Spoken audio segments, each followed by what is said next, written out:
What if the past wasn't truly gone? What if moments long forgotten, events you never witnessed, lives you've never lived could somehow be seen, felt, or even remembered? Today, we're diving into one of the most fascinating and controversial corners of the paranormal world: retrocognition, the ability to perceive the past through extrasensory means. The term retrocognition was coined from psychical researcher Frederick W. H. Myers, one of the founding figures of early psychic studies. He described it as kind of a post-cognition, a way of knowing past events not through memory or research, but through direct psychic perception. In simple terms, retrocognition suggests that the past might still exist in some accessible form, and that the human mind, under certain conditions, can tap into it. Retrocognition is often grouped under the umbrella of psi phenomena, alongside abilities like telepathy, precognition, and clairvoyance. But unlike those, retrocognition is focused entirely on the past. Not necessarily your past, but any past. It could include historical events you've never studied, personal memories that didn't belong to you, or even vivid scenes from what some interpret as past lives.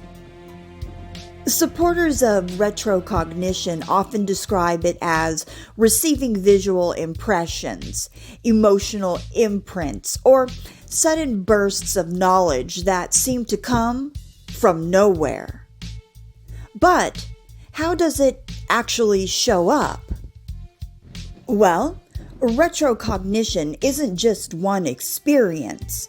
It can manifest in several different ways, depending on the individual and the situation. So, let's explore some of the most common described forms.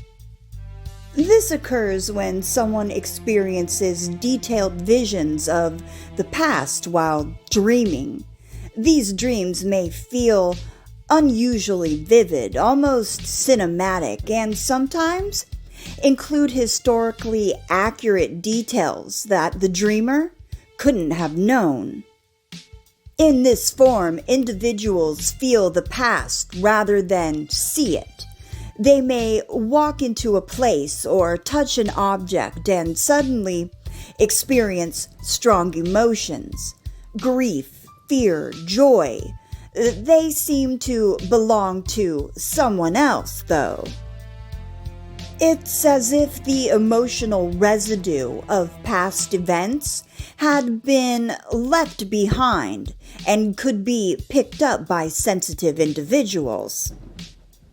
Some people express retrocognition through creative output. They might draw scenes, write stories, or compose music that appears to depict events or cultures that they never studied. In rare cases, these works have been claimed to match real historical details. This is the briefest form, a sudden fleeting glimpse of the past. It might last only seconds, a flash of an old battlefield, a moment inside a long-destroyed building, or a quick image tied to a location you're standing in. Sometimes retrocognition appears as knowing without knowing why. A person might state historical facts, recognize unfamiliar places, or describe past events with surprising accuracy without prior exposure. Perhaps the most well-known form, psychometry, involves gaining information about objects' pasts through touch. A ring, a photo, a piece of clothing, each is believed to carry an energetic imprint of its history. By holding the object, a person may receive impressions about its previous owners or experiences. So, how could something like this even work?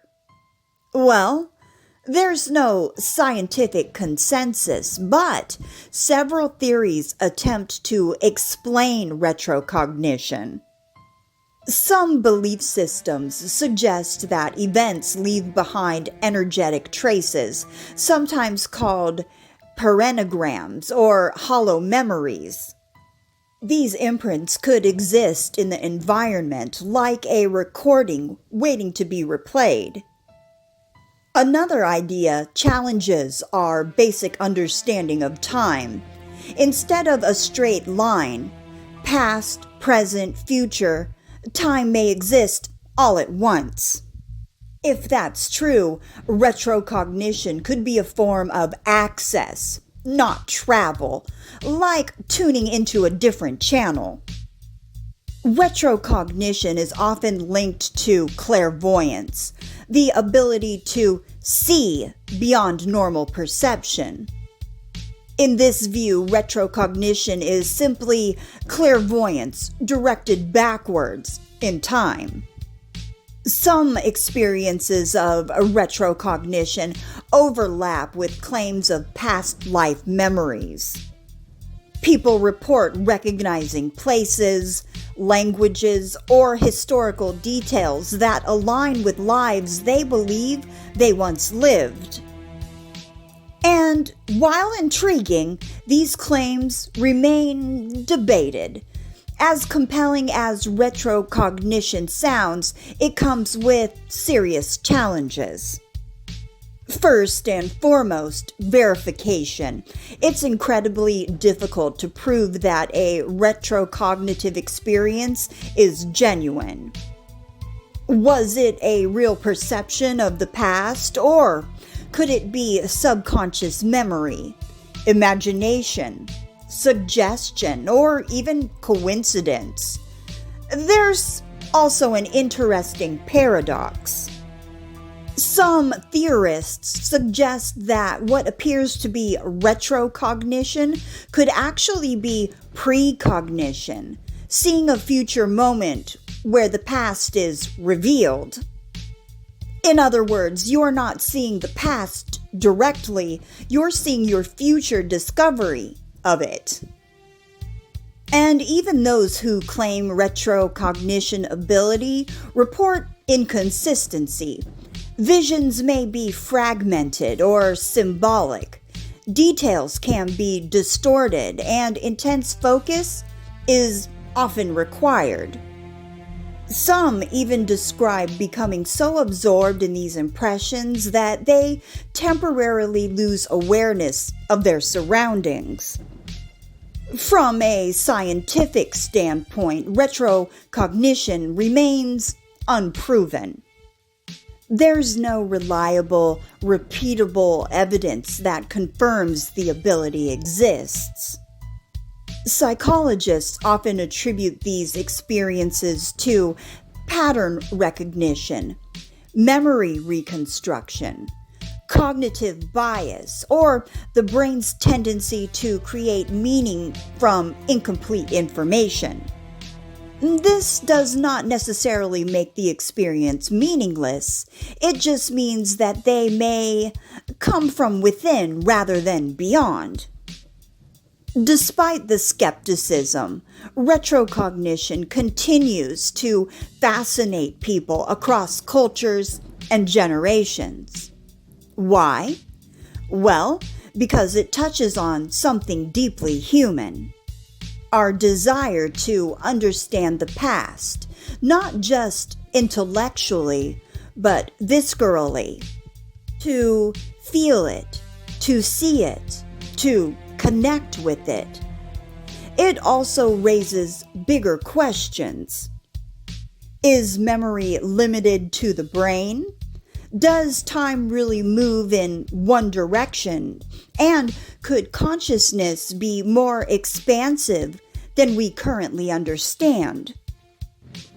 Whether retrocognition is a hidden human ability, a psychological illusion, or something in between, it challenges the boundaries of how we think about time, memory, and perception. It invites us to consider that the past may not be as distant as it seems. And maybe, just maybe, it's still echoing, waiting to be heard.